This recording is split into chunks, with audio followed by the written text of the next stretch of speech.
The Krafak's hunting party circled their prize with predatory grace, their obsidian exoskeletons gleaming under the twin suns of Viridian 7.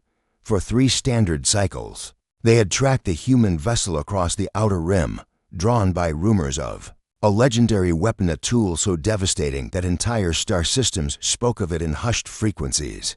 Benjamin stood in the center of their formation, hands raised, his weathered face betraying no emotion. The cargo hauler behind him smoldered, its hull breached by Krafak's plasma fire.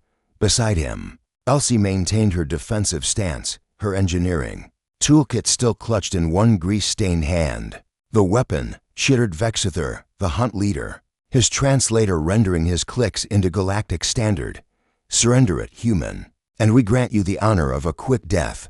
Benjamin's jaw tightened. "You don't want that weapon. Your species fascinates us," Vexithur continued, circling closer. "Soft, slow, no natural armor, no venom, no adaptations worthy of note. Yet you claim dominance through your creations." His mandibles clicked in amusement. "We are the apex of 300 worlds. We have brought extinction to predators you cannot imagine. Whatever you possess, we shall master it better." Elsie glanced at Benjamin, her green eyes wide with warning. He gave the slightest shake of his head. The Krafak's warriors moved with synchronized precision, their 6 limbs carrying them across the scorched earth. They had earned their reputation across the galaxy, the greatest hunters, the most skilled warriors, collectors of trophies from 1,000 conquered worlds. Their ship museums displayed the remains of species that had dared to challenge them. In the cargo hold, Benjamin finally said, his voice flat, "Crate 7 Alpha." Vexithur's alien features twisted into what might have been a smile. 2 warriors skittered toward the damaged hauler, their claws scraping against the metal deck plates. Minutes later, they emerged carrying a sealed container, its human warning label still visible beneath layers of transit dust. "This?" Vexithur examined the crate with visible disappointment. "This is your legendary weapon. I warned you," Benjamin said quietly.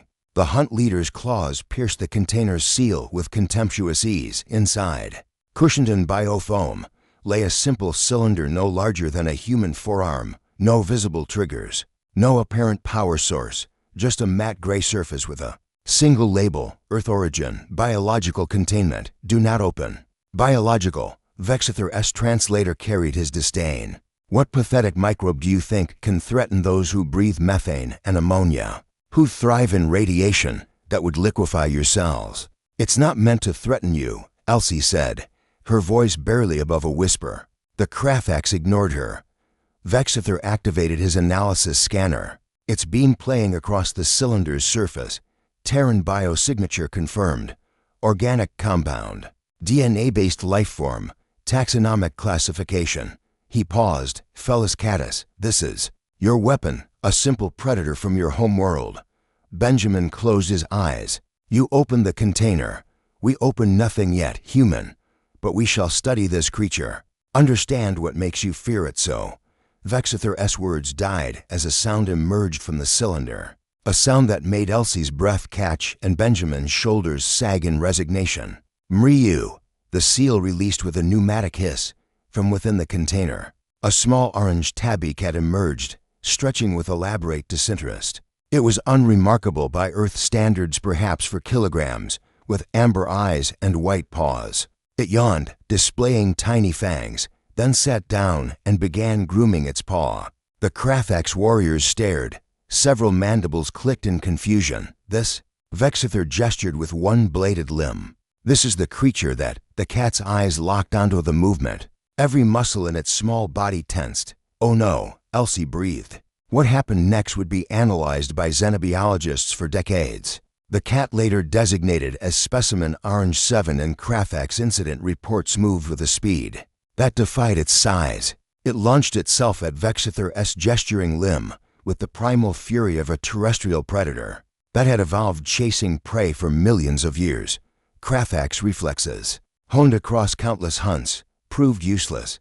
The cat attached itself to Vexithur's limb with all 4 sets of claws and began the devastating maneuver Earth dwellers called bunny kicking. The hunt leader's screech pierced 3 frequencies simultaneously. Defensive formation. One warrior commanded, raising a plasma rifle. The cat released Vexither and vanished, not through stealth technology or cloaking fields, but through the simple expedient of moving faster than their compound eyes could track, utilizing the scattered cargo as cover with instinctive genius. A warrior to the left shrieked as claws found the joint in his exoskeleton. Another fired wildly, hitting two of his companions.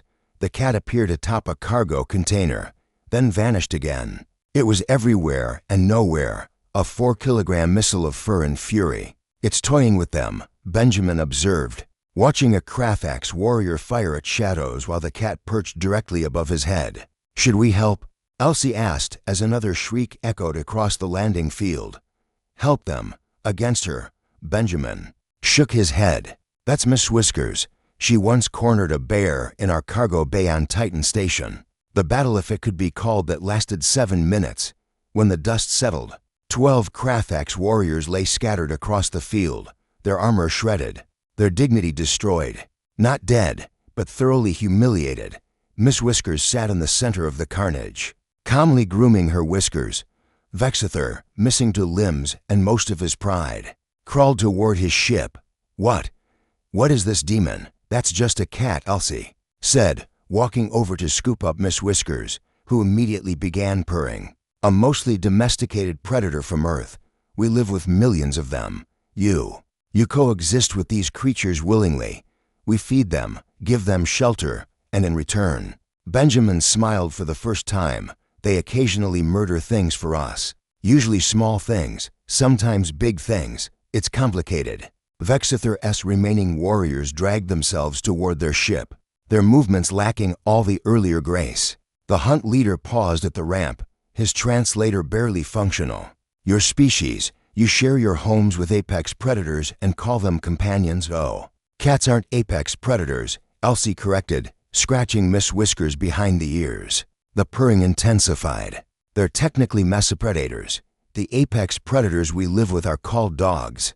Much bigger, much stronger. Bred from wolves." The Krathax ship lifted off with emergency thrust, leaving scorch marks and abandoned weapons. Within the hour, a priority broadcast echoed across Krathax communication networks. Earth and its inhabitants were to be designated a Class 12 threat level, not for their technology or their weapons, but for the simple, terrifying fact that humans had somehow convinced nature's perfect killing machines to live in their houses. Benjamin retrieved their scattered cargo while Elsie settled Miss Whiskers back into her container with the seal deliberately left open this time. The cat had earned free range of the ship. "Think they'll spread the word?" Elsie asked. "Oh, definitely," Benjamin replied, watching the Krathax ship disappear into the stars. "Nothing spreads faster than a good hunting story, especially one where the hunters became the prey." Miss Whiskers meowed contentedly, already plotting her next nap in the warm engine room. Somewhere in the galaxy, the Krathax were learning a lesson humans had known for millennia.